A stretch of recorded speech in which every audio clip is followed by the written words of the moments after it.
Sacred Heart, they play a lot like us. They play really fast in transition. They can score a lot of points.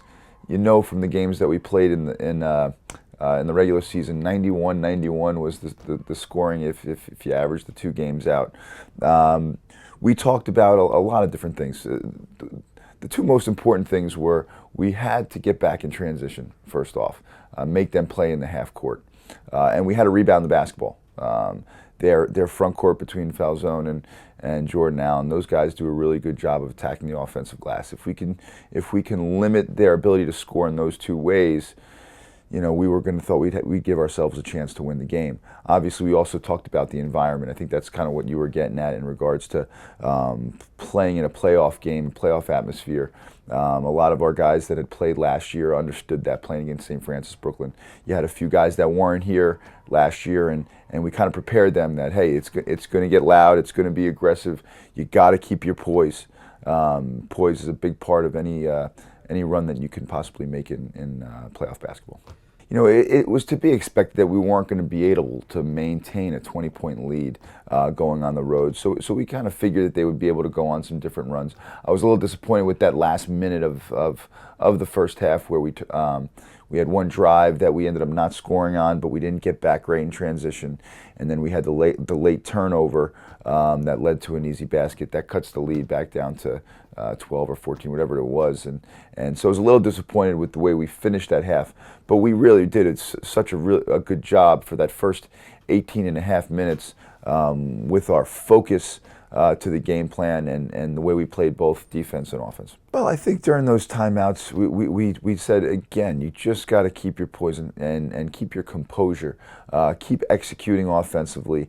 Yes, this kid's going to make tough shots. We know that. We said, hey, that's the third key factor is Kane Broom. We understand he scored 38 points against us in the first game, and we beat them by 8. So it was almost like, okay, let's make sure these other guys don't beat us. Our energy level was pretty high throughout the game, so I was happy with that. They ended up getting a few back cuts because we were overplaying, but I was actually okay with that because we were really extended. We extended our ball pressure quite a bit on these other guys, and we did a really good job containing their forwards as well. Yeah, he's unique with his strength and athleticism at this level. He's got just such a great ability to get to the rim. You know, he is very difficult to stop. He's like a freight train.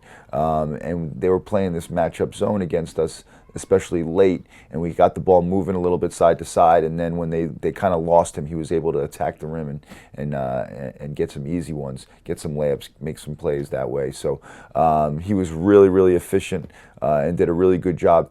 Down the stretch, in that last few minutes, we put him on Kane Broom. In the second game, he had done a good job on him, so we had him go on Kane, and he made him miss 2 shots during that time period. So he had an all-around game. He did a great job for us, and he was a big part of why we won the game.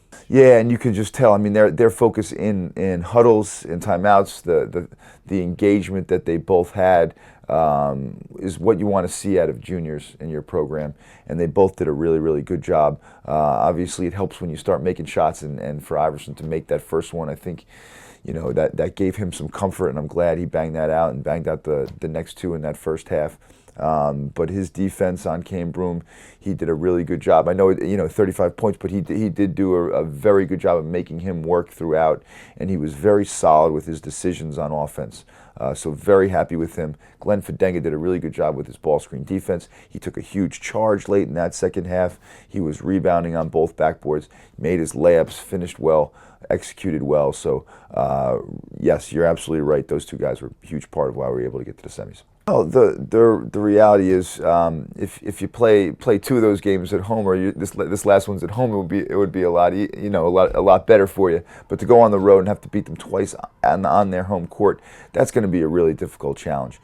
Since our last game that we played them here and we beat them pretty good, they have been on a tear. They've been beating people by 15, 20-point margins. They're defending and rebounding at an elite level. It's really impressive. Bashir's done an unbelievable job with that team. He is well deserving of the Coach of the Year award because he's gotten to them to be so consistent. They're very athletic. got to be able to score the basketball against them, and that's going to be our biggest challenge. Can we score against their defense, and then can we rebound the basketball? Since our second Sacred Heart game, we've rebounded the ball very, very well, starting with our last Wagner game, and we're going to need to continue to do that if we're going to have a chance to win the game.